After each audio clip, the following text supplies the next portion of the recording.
New York City. October 1929, there were no bombs, no enemies, just the faint hum of ticker machines, and the silence that follows a scream on Wall Street.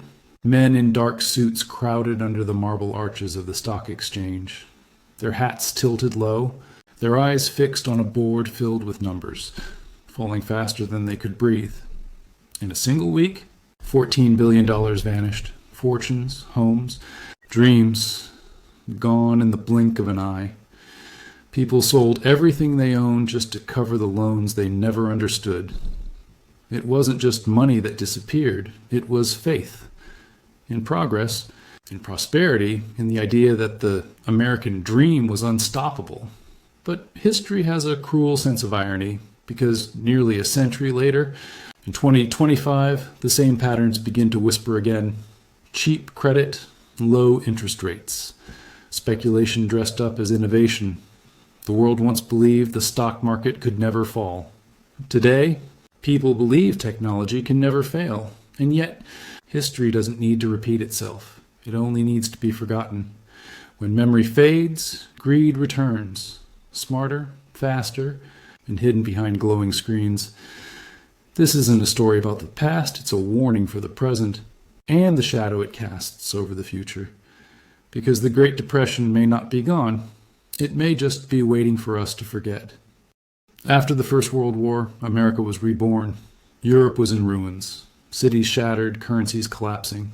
But across the Atlantic, the United States was untouched, booming, and bold.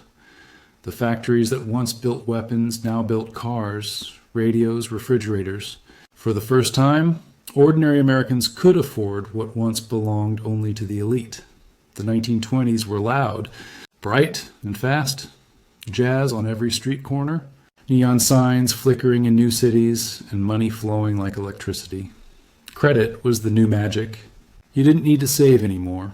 You just needed to believe. Furniture, cars, even washing machines, all bought on installment plans. Buy now, pay later was born not in Silicon Valley, but in the roaring heart of the 1920s. It felt like freedom. But it was a freedom built on promises, not cash. By 1929, 3 out of 4 cars and most home appliances were bought on credit. The illusion was complete. People weren't getting richer. They were getting deeper in debt. And the markets? They reflected the same euphoria. Stocks were doubling, tripling, and every taxi driver had a tip.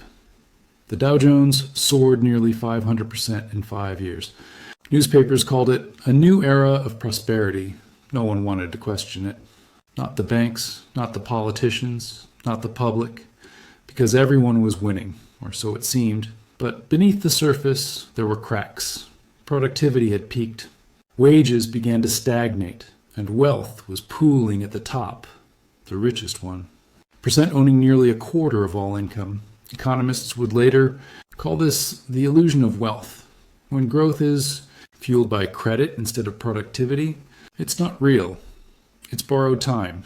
The entire country was living inside a bubble built on optimism, inflated by debt and sealed by collective denial. And like every bubble in history, it was destined to burst. They just didn't know when. Every boom carries its own seeds of destruction. By late 1929, the illusion of endless prosperity had reached its peak. The parties, the parades, the champagne, all masking a quiet panic among those who knew the truth. The market had outgrown reality. The foundation of America's wealth was no longer built on production or wages. It was built on speculation. Millions of ordinary people had borrowed money to buy stocks. Some bought shares with only 10% down, the rest covered by loans they could never repay if prices fell. The market was no longer a measure of value. It was a casino. In October 1929, the dealers called everyone's bluff.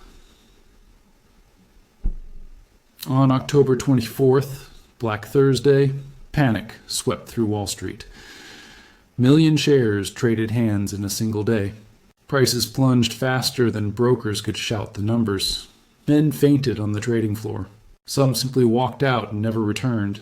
Newspapers described it as a day the nation held its breath, but it wasn't over. 5 days later, Black Tuesday hit. The Dow Jones collapsed by another 12%. In 2 weeks, $30 billion in market value vanished. More than the total cost of World War I. Banks failed one after another, their reserves wiped out by desperate withdrawals. People lined up outside, clutching savings books, praying their money was still. There, it wasn't. Over 9,000 banks collapsed in the following years. Farmers burned their crops because it cost more to ship them than to sell them. Children stood in bread lines next to men who once owned businesses. The great American engine, once roaring, but fell silent. Industrial output dropped by nearly half. Unemployment reached 25%. The economy of the richest nation on earth had imploded. But the real tragedy wasn't just economic, it was psychological. People who had believed in the American dream began to question if it had ever been real. The crash shattered something deeper than money. It shattered faith. And that faith is what truly sustains an economy. Because money, at its core, is built on trust. The belief that tomorrow will be worth investing in. In 1929, that belief disappeared. The Roaring Twenties ended not with a whisper, but with a scream. By late 1929, the streets of Manhattan were filled with the sound of horns and heels, brokers rushing between meetings, delivery boys darting through crowds, and wealthy investors bragging about their sure-thing picks. But beneath the glitter, a quiet anxiety began to stir. Prices weren't just high. They were impossible. Even the seasoned men on Wall Street knew it. But they couldn't stop. The market had become a self-feeding illusion.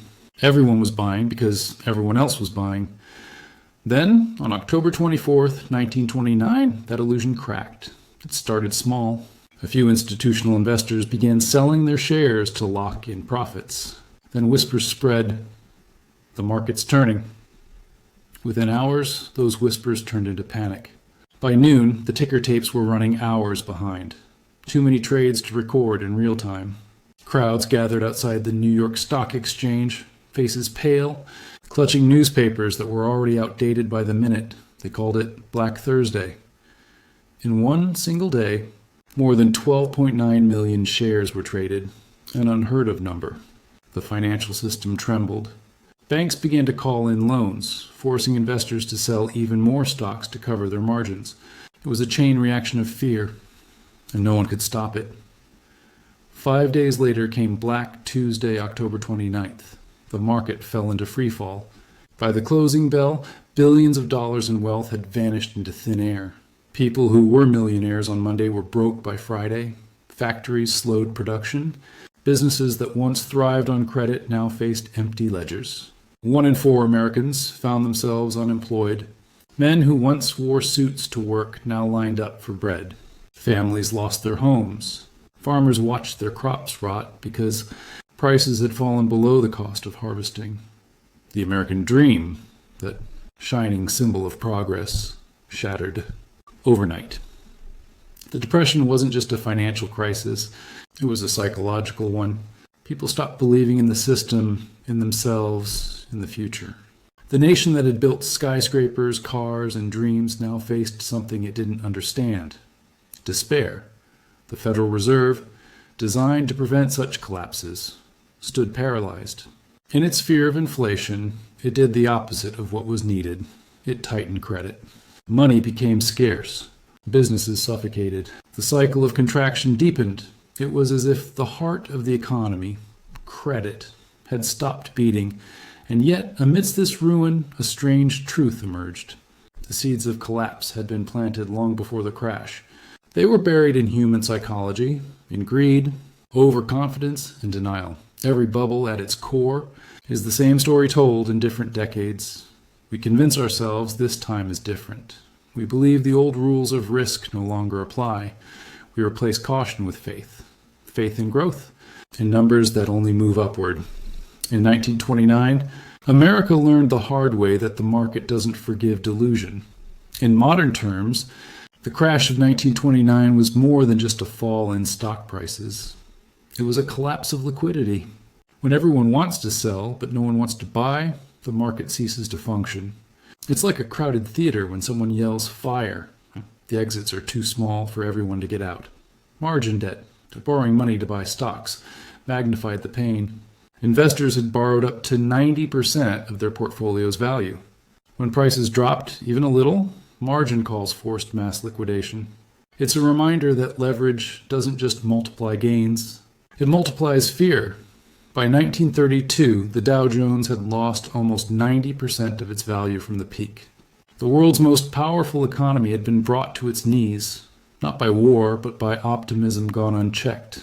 It took a decade and a world war to rebuild the confidence that was lost in those days. But the question that lingers almost a century later is this: did we truly learn the lesson? The Great Depression wasn't a storm that passed. It was a long, freezing winter that buried the world's richest nation under ice. By 1930, the panic on Wall Street had spread far beyond New York. Factories shut their gates. Farms failed. Banks, once the pillars of American prosperity, collapsed by the thousands. Every week, another institution closed its doors, taking people's life savings with it. In some towns, cash became so scarce that communities printed their own local currencies just to keep trading goods, America. The land of endless opportunity found itself paralyzed. And yet, in that silence, a new idea began to take shape. When Franklin D. Roosevelt took office in 1933, the nation was desperate for a cure. His first fireside address to the American people wasn't filled with complex financial jargon. It was filled with something people hadn't felt in years. Hoped FDR's team began what they called the New Deal, a sweeping reconstruction of the economic system. It wasn't just about money. It was about rebuilding trust. The Glass-Steagall Act separated commercial and investment banking, forcing Wall Street to draw a line between speculation and savings. The FDIC guaranteed deposits, so people would no longer fear losing everything when a bank failed. For the first time, the government declared, "Your money is safe," but recovery wasn't instant. It came in slow, painful steps. Jobs programs, infrastructure projects, and the rebirth of American industry. Bridges, highways, and dams rose across the country, not just as structures of steel and concrete, but as symbols that the nation could still build, still stand, still believe. The Federal Reserve, after years of paralysis, learned a hard lesson that in times of crisis, fear must be fought with liquidity. It began injecting money back into the system, slowly thawing the frozen credit markets. Still, confidence was fragile. Every uptick in the market was met with suspicion. Every new policy, a gamble. The 1930s were not an age of growth. They were an age of survival. And then, just as the economy began to recover, the world shifted again.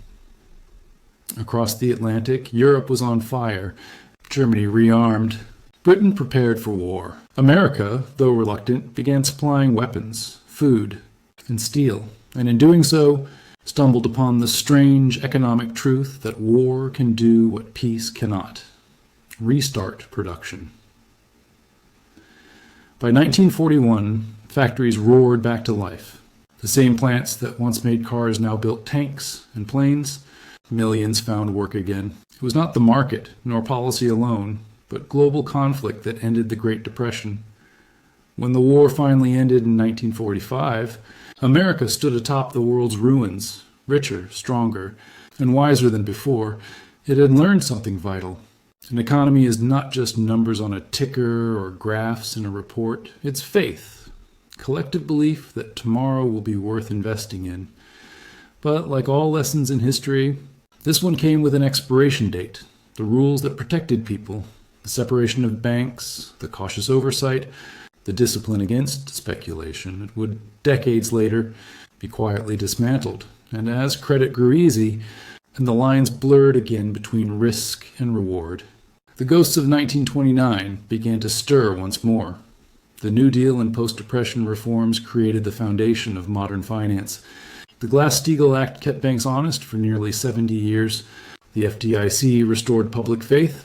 The Federal Reserve's shift toward active monetary policy changed how nations fight recessions. But the key lesson was psychological. Confidence drives recovery more than capital. When trust evaporates, money freezes. because people stopped lending, borrowing, investing, believing. And that lesson is the bridge to our present. Every boom carries a whisper from 1929. Remember what happens when greed outpaces caution. For decades after the Great Depression, the rules held strong. Banks stayed in their lanes. The government kept a cautious eye. The lessons of 1929 were etched deep into the nation's memory. But as time passed, memory faded, replaced by something more seductive: growth. The post-war boom turned America into a global powerhouse. Suburban homes multiplied, credit cards appeared, and a new word entered everyday language: consumer. Prosperity became not just a dream, but a lifestyle. And with every success, the guardrails began to look unnecessary. By the 1980s, under the banner of free markets, deregulation became fashionable again.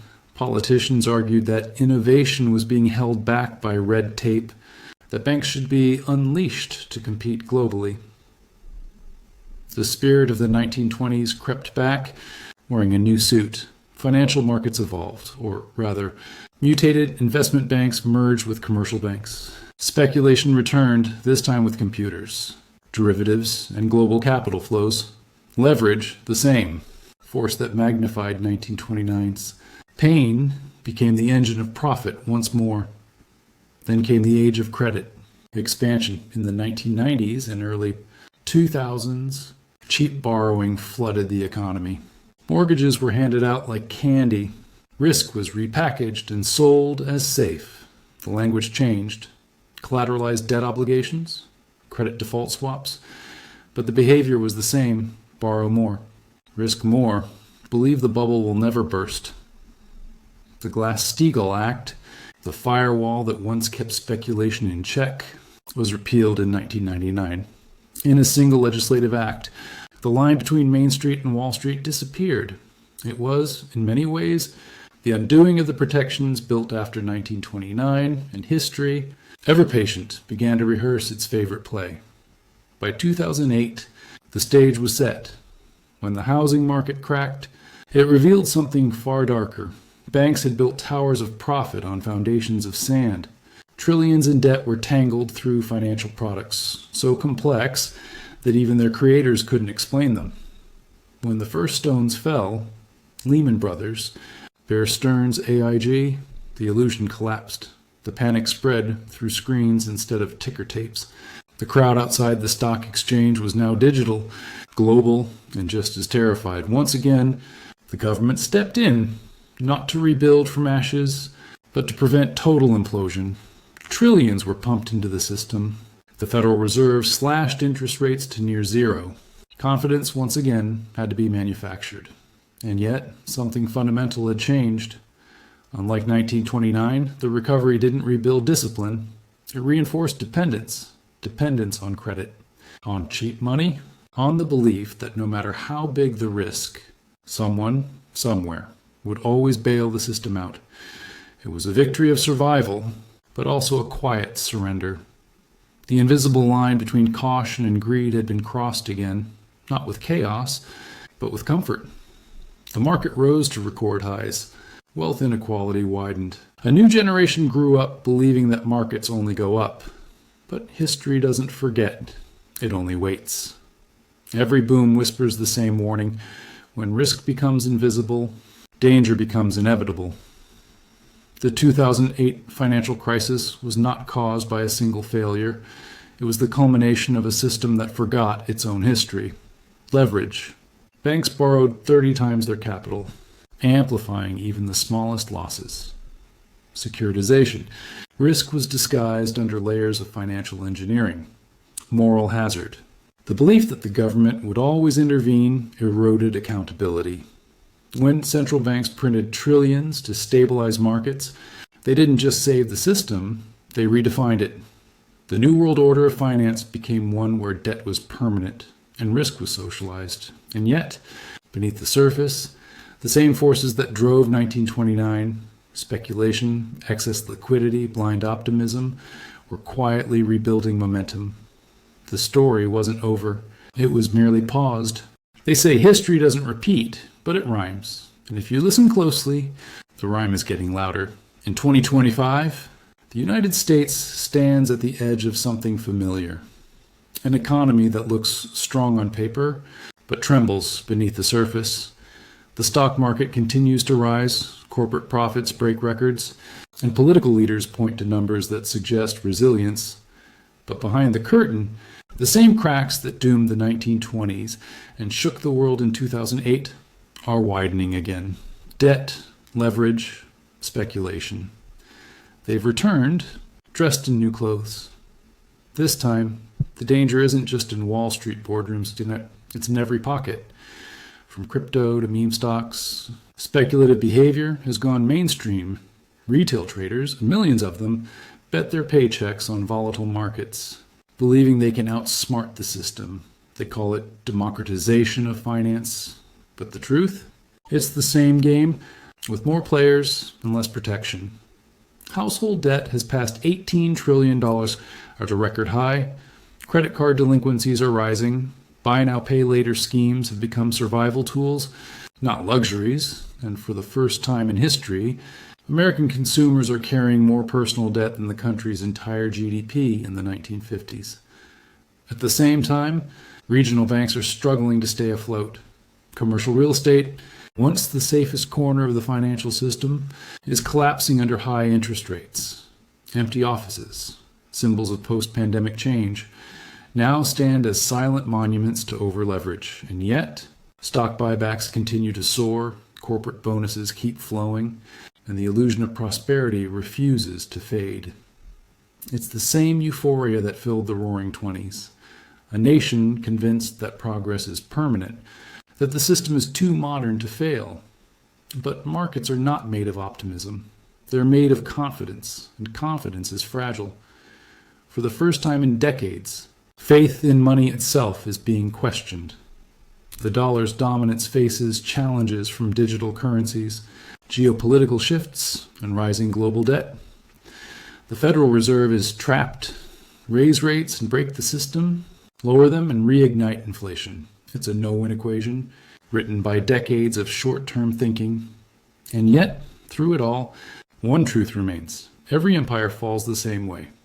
Not through sudden collapse, but through quiet denial. In 1929, the warning signs were visible: margin debt, overvaluation, inequality.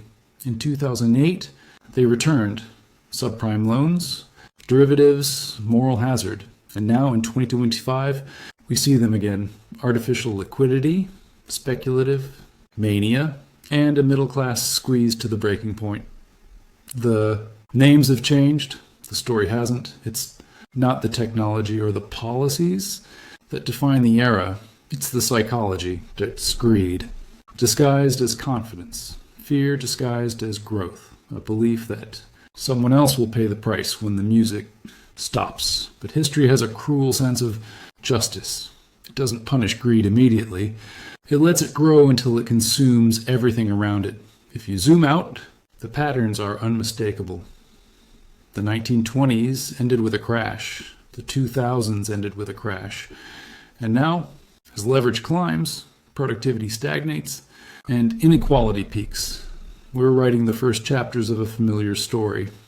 Again, this isn't just a financial cycle.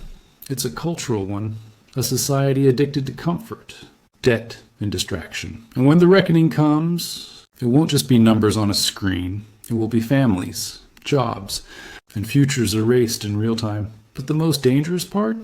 No one believes it will happen, just like before. Every great collapse begins with the same illusion.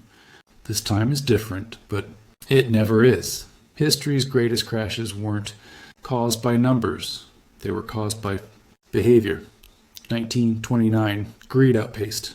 Regulation to ornate complexity. Outpaced understanding. 2025, potential. Confidence outpaces reality. When credit expands faster than productivity, when debt rises faster than wages, and when the market grows faster than the real economy, collapse is not an if, it's a when.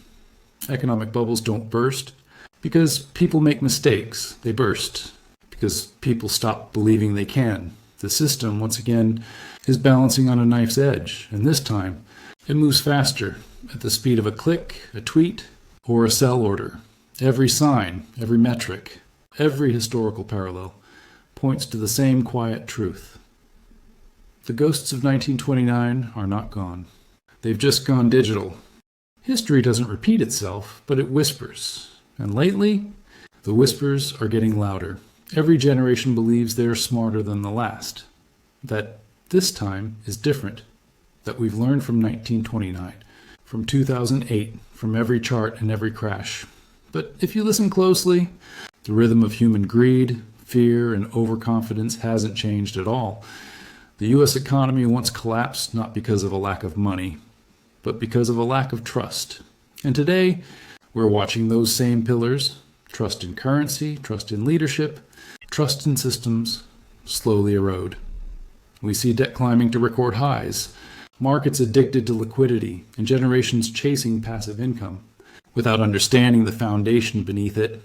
The illusion of infinite growth blinds us again, as if printing more money could rewrite economic gravity. So here's the question that echoes from 1929. What happens when everyone believes the system can't fail? The answer has never changed. It just takes a different form each century. Maybe it won't be ticker tape falling from the New York skyline this time. Maybe it'll be digital, screens flashing red across millions of phones. But when it comes, it'll feel the same. Disbelief first, then panic, then silence. The Great Depression wasn't just an economic collapse. It was a human one. People lost not only their savings, but their faith in banks, in leaders, in the idea that tomorrow would always be better than today. And if history truly whispers, we should be listening right now, because the patterns are forming again. Inflated valuations, speculative euphoria, political division, and a fragile global order tied together by invisible debt. Every indicator says the same thing. We're standing on a familiar cliff, staring into the same abyss our ancestors once fell through. So as you close this video, remember, the greatest defense against collapse isn't prediction. It's preparation. Stay humble when others get greedy. Stay rational when fear begins to spread. Invest not in hype, but in value, in skills and assets and things that survive time, because the next storm is coming, and this time, you'll want to be ready before the first drop hits.